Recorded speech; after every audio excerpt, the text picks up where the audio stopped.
Have you ever opened your eyes in the morning and felt exhausted before the day even started?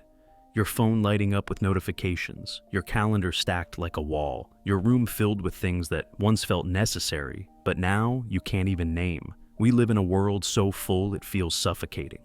Too many objects to store, too many appointments to remember, too many looping thoughts.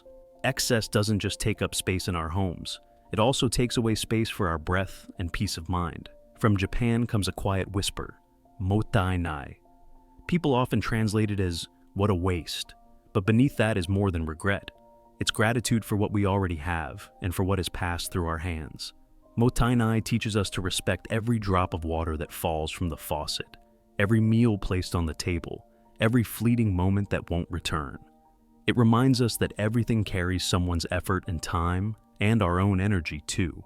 When we live with Mottainai, we stop scattering our attention as if it were infinite. We choose to use our limited resources, money, space, time, and mind, with awareness and appreciation. In the spirit of Japanese minimalism, Mottainai is not about austerity or forcing ourselves to live without. It's the art of enough.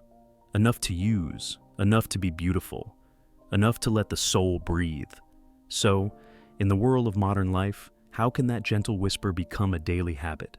Let's walk together through 7 Mottainai habits, small, quiet rituals that can soften your room, simplify your schedule, and, most importantly, open a spacious silence within your heart. Habit 1. Cherish every object you own. If tomorrow morning you wake up and your room is just the same, only the sunlight has changed its color on the table, will you notice that your familiar cup has also changed? Warmer in your hand, quieter in your gaze.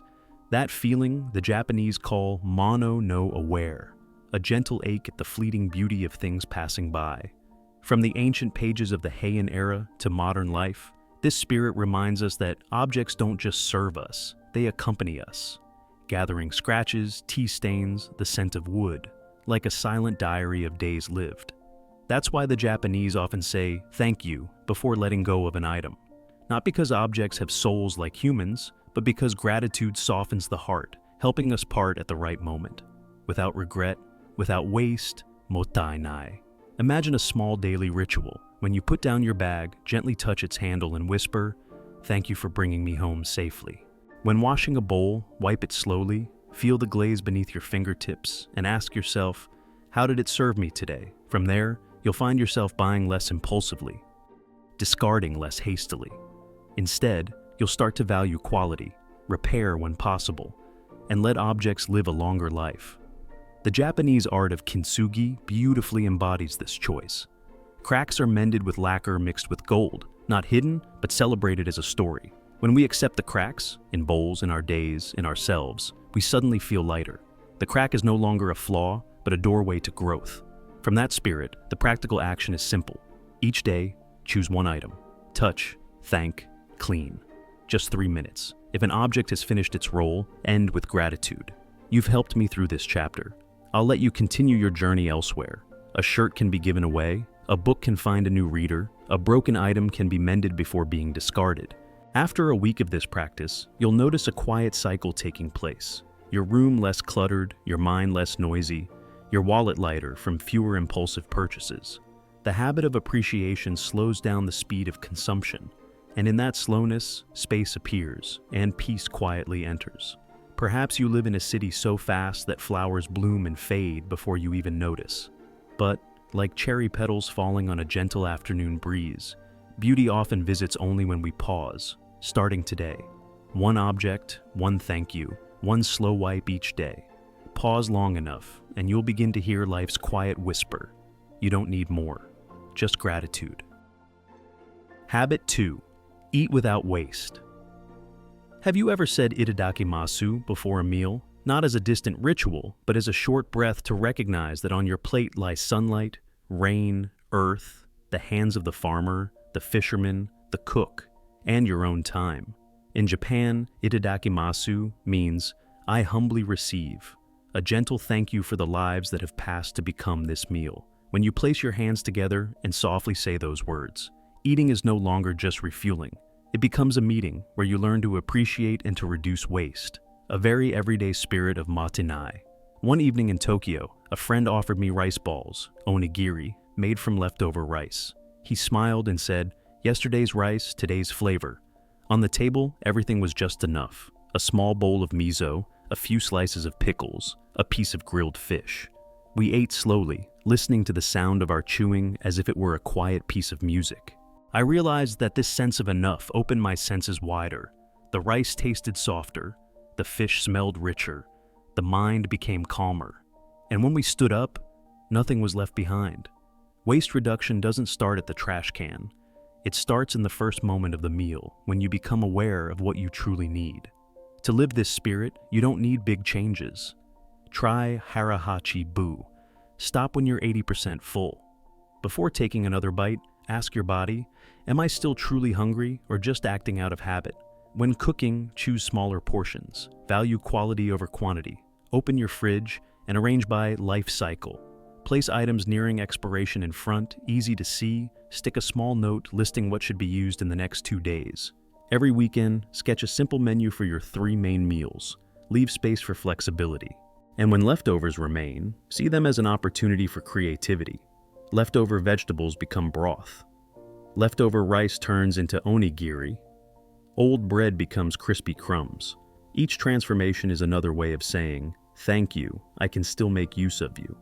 Practicing mindful, waste-free eating brings quiet yet lasting benefits. When you eat slowly and just enough, your digestion eases, your sleep deepens. Your mind feels clearer after lunch. When you respect the effort behind your food, impulsive shopping naturally decreases. Your wallet feels lighter, your kitchen tidier, and your meals less stressful. And beyond that, every finished plate is like a vote for the planet. Less trash, less wasted energy, more gratitude. Tonight, before your meal, pause for a beat and whisper softly, "Itadakimasu."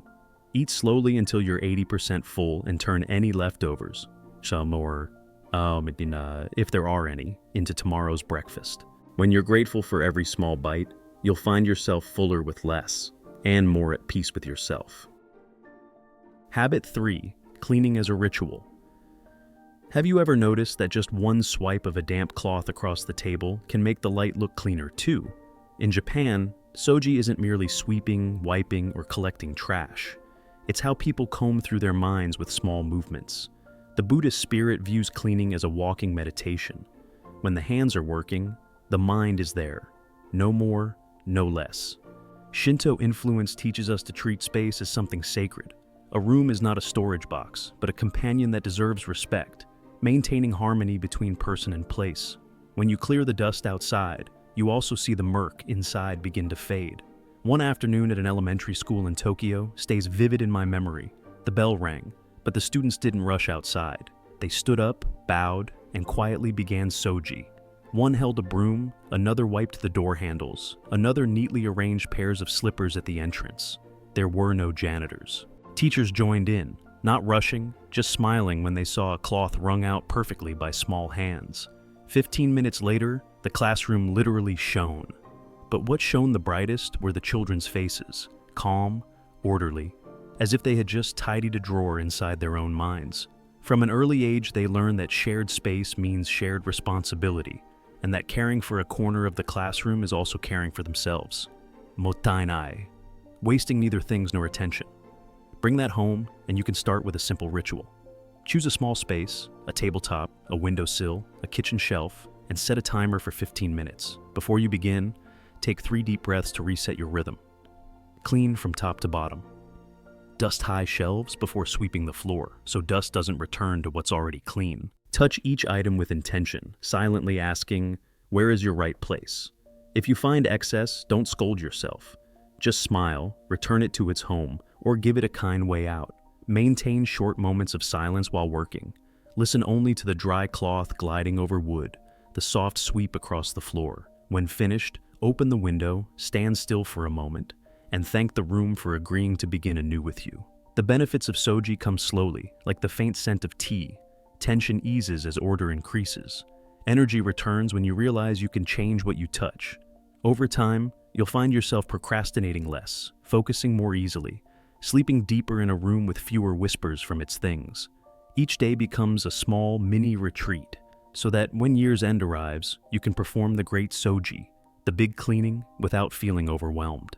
No expensive tools needed, just a cloth, a breath, a small commitment. That's enough to cross the threshold from chaos to clarity. Tonight, before scrolling one more round on your screen, try cleaning a tabletop until it shines. Then sit down with a glass of clear water. You'll find your mind just as clear as the freshly wiped wood. Habit 4. Intentional consumption. If you imagine that every item in your home had to justify its existence before being brought in, how many would remain? That small question opens the door to a way of living the Japanese call chisoku, finding joy in enough. When we consume intentionally, we don't reject comfort. We simply choose carefully so that comfort doesn't turn into a burden. Less but right, simple but refined, durable yet warm. That is the rhythm of a home that knows what it truly needs. In Kyoto, I once stopped by a small shop. Everything there was simple. Thin glass cups, rough woven kitchen towels, a teapot with a bamboo handle. No loud music urging you to buy, no blinding sale signs. The shopkeeper said softly, "This isn't perfect, but with time, it will become beautiful." In that moment, I understood. Intentional consumption isn't just about buying less. It's about choosing things that will age with you. The wabi-sabi spirit teaches us to love the humble and to honor time. We stop chasing short-lived trends and return to long-lasting values. Functionality, durability, the feel in the hand, the story behind its making. The practice begins simply, with a pause. Before each purchase, ask 3 questions. Do I really need this? How does this replace what I already have? A year from now, will I still want to use it? If the answers feel vague, step back for a day. When you decide to bring something new home, follow the 1 in, 1 out rule. 1 shirt arrives, 1 leaves, keeping the flow in your wardrobe light and clear. Choose natural materials and reusable items. Replace plastic bags with a piece of furoshiki cloth. It can wrap gifts, carry groceries, or cover your lunchbox. For things you rarely use, consider borrowing, renting, or sharing with neighbors. Ownership isn't always the wisest choice. One evening each week, sit down with a small notebook and write your consumption map. In the past 7 days, what truly made life easier and what just filled a moment before being forgotten. That small honesty helps you see patterns of desire, often born from fatigue, boredom, or the longing to be seen, and gently replace them with nourishing choices. A walk, a call to an old friend, a warm cup of tea. Over time, your room holds less, your schedule loosens, your mind quiets. Costs go down, but the quality of life rises. Intentional consumption doesn't make life poorer, it makes it freer. Because when you know how to say enough at the right moment, the world stops pulling you away, and you return to the rhythm of your own breath. Habit 5. Making the most of time and energy. Have you ever looked at the clock and wondered, where did the whole day go, when you barely truly lived even a single minute? In Japan, the spirit of Mottainai doesn't apply only to material things. It also reminds us not to waste the invisible ones: time, attention, the subtle vitality of the mind. When we see time as a finite resource, every moment gains weight, and how we place our awareness within it becomes an art of living. One morning at Shinjuku Station made me realize this. The flow of people moved like a river. A young man stood beside me, his phone glowing bright, his finger scrolling endlessly. Trains arrived, trains departed, a cool breeze brushed past, but his face showed no trace of the moment. Then I thought about Ma, the space between things in Japanese aesthetics. Not every emptiness is a lack. Sometimes, it's where energy returns. When we schedule Manojikan, a blank hour with no goal, we give the mind a chance to recharge, like turning off the lights in a room so that true light can rest. During my own white space hour, I simply brewed tea and watched the thin steam dissolve. No notes, no plans, no attempt to make use of it. Strangely, after 40 minutes, my heartbeat slowed, the noise in my head softened, and a clear thought appeared. The most important thing today is to finish that half-written piece. So I practiced ichigyo-zamai, being completely absorbed in one task. A tidy block of time, no multitasking, no drifting into the habits of comparison or checking notifications. When I put down my pen, I felt my endurance return, my focus steady like a single thread pulling through thick fabric. We can't always go for long runs or take vacations. Sometimes, a 10-minute inamuri, a short nap taken while still present, is enough to refresh body and mind. In Japanese culture, such brief rests are part of the day's rhythm, neither shameful nor lazy. When we see rest as a responsibility, we stop blaming ourselves for fatigue and begin caring for our life energy the way we care for a potted plant, watering it at the right time, just enough without drowning it in schedules. You can start today with a small practice. Turn off all notifications for an hour. Insert a pocket of ma between two tasks. Step away from the screen and walk slowly around your block, listening to the sound of your footsteps against the ground. Then return to your desk, choose one single task, and do it like a ritual. Open the file, name it, write the first sentence. When finished, allow yourself 10 minutes to unwind. Drink water, gaze into the distance, close your eyes if needed. Repeat this rhythm 3 times, and you'll be surprised to find the day feels longer without adding a single second. Making the most of time and energy isn't about forcing yourself to do more. It's about the courage to let go of distraction so you can live more deeply. Because at the end of the day, what nourishes us isn't the number of things we've touched, but the completeness of each moment we've truly lived. Habit 6. Keep relationships simple but deep. Have you ever thought, if tonight's conversation with an old friend were the last time you sat together, what would you say, and how would you stay silent? In Japan, they call this ichi-go ichi-e. One meeting, one lifetime memory. Not to make us fear parting, but to remind us that every encounter is like a small tea ceremony where we show up fully, as if life opens its door for this very moment alone. I remember a pale rainy afternoon in a quiet tea house. The server placed a bowl of young green matcha before me, the bamboo whisk stirring softly like wind over a lake. My friend sat across from me, hands clasped around her cup, a weariness in her eyes that had no easy name. We didn't rush to fill the air with, "Been busy lately?" or tell long stories to prove closeness. We just drank tea, watched the rain slide over tiled roofs, and let silence be the bridge. Strangely, in those few wordless minutes, I could hear her story more clearly. The worry for her mother back home, a mid-career change in motion. When I finally spoke, my words were simple. "I'm here. Whatever you need, tell me." That simplicity lifted the moment, like a warm cup lifting cold hands. Keeping relationships simple but deep isn't about cutting people off. It's about cutting noise so we can truly meet. You can start with a single undistracted meeting. Phone face down, no photos, no stories about the past to avoid the present. Ask one clear question, then wait for the full answer. Honoring the pause as one honors the blank space. Ma, in Japanese art. Send a timely thank you. Thank you for picking up the phone when I was most afraid, instead of a hurried emoji. Learn from the tea ceremony's quiet preparation. Before meeting, think of the other person for 1 minute.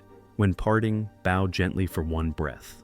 Rituals as thin as mist, yet warm enough to keep the bond alive. In modern life, shallow contact can create false fullness. A string of messages, a rushed call, a check-in meeting, with hearts elsewhere.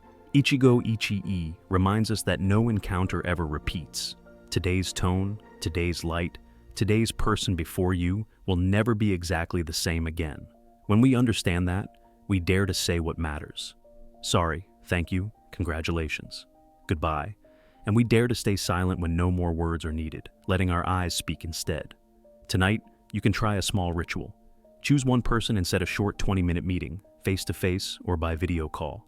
Before you press the button, take 3 deep breaths and remind yourself, one meeting, one lifetime memory. During the conversation, do only one thing. Listen as if pouring tea, slowly and fully. When it ends, send a thank you message that includes their name. Repeat this once a week with one person, and you'll find your circle of relationships becoming smaller but warmer. Less noise, more life. Simplicity doesn't make closeness smaller. It makes it shine, like a candle shielded from the wind so it can burn deeply. Habit 7. Be grateful for what has been, what is, and what will be. If life were a vast lake, have you ever thought that you might be like the blind turtle in an old story, one that surfaces only once every 100 years and, by chance, slips its head through a small wooden ring floating in the open water? Only once it aligns. Only once it gets to take a full breath. The Japanese call that feeling arigatai, something rarely granted, and from it blossoms arigatu. Thank you for the simple miracle of being here at all. When we live with kansha, gratitude, we begin to see that even ordinary things have their own light. The spoon that isn't misplaced, the step that doesn't trip us, a message answered at just the right time. In Osaka, on an autumn night, the elderly innkeeper taught me something simple. She invited me for a cup of hot tea. Speaking slowly, she said that each night before bed, she asks herself 3 questions. What did I receive today? What did I give? Whom did I trouble? And how will I make it right tomorrow? She smiled gently. Naikan, looking within, doesn't make you feel guilty. It makes you feel light. That night, I tried writing a few lines. What I had received appeared plain and clear. A door that opened automatically, an empty seat on the train, a stranger who held the door a moment longer. What I had given was fewer, but real, letting someone pass first, calling home, sharing half a piece of cake, and what I had troubled. A late email reply, a careless word. When I closed the notebook, my heart softened, like a towel freshly wrung. Gratitude isn't painting everything in rosy colors, nor is it forced optimism. It's a way of rearranging our vision, to see the invisible web of support around us. The farmer behind a grain of rice, the street cleaner behind a spotless sidewalk, our own hands behind a day not given up on. When we place gratitude within these connections, we demand and compare less. We begin to say thank you to the right person at the right moment. Sometimes to the objects that have faithfully served us, sometimes to ourselves for taking one more step. Gratitude, like a gentle nutrient, seeps into habits and softens even the rough edges of the day. You can begin tonight with a ritual as small as a breath. Before turning off the light, place a thin notebook beside your pillow. Write 3 short lines. What I received, what I gave, what I troubled. Each line needs only 1 to 3 concrete things: a glance, a warm soup, a missed call. Finally, add 1 sentence of gratitude for yourself. Thank you for coming back to your desk today even when you were tired. 5 minutes is enough. If you're busy, you can whisper instead of writing. What matters is pausing for a beat, reconnecting your breath with life's flow. Gradually, you'll find your sleep deeper, your mornings lighter, your relationships warmer from thank yous given at the right time. And on difficult days, the habit of gratitude won't erase your sadness. It will rest a hand on your shoulder and remind you softly, being here at all is already something rare. As we close this journey, we see that Mottainai is not a call for austerity. It is the art of living fully with what we already have. It's a way of resetting our gaze upon the smallest details. A bowl not left forgotten in the sink, a thank you spoken at the right moment, an hour of emptiness for the mind to rest, a meeting where we are fully present, a decision to buy less but choose right. When we stop wasting materials, time, attention, and even emotions drained by comparison, we create space for peace to enter. That space isn't cold, it's warm, lit by appreciation. The final message is simple. Peace doesn't come from having more, but from the ability to see enough in the present moment. Enough isn't lowering our standards. Enough is the standard of awareness, knowing what we truly need to live deeply, not noisily. When we say enough, the unnecessary stops pulling us away. We become free to choose what nourishes us. A modest meal, a bright room, a slow breath, a friendship cared for through presence. Now is the time to turn understanding into rhythm. Choose one Mottainai habit and practice it for the next 7 days. Thank one object each night, eat until you're 80% full, clean one tabletop for 15 minutes, turn off notifications for an hour, have a conversation of true listening, or write 3 lines of gratitude before bed. You'll find that when you cherish each small thing, life naturally becomes richer, lighter yet deeper, smaller yet more than enough.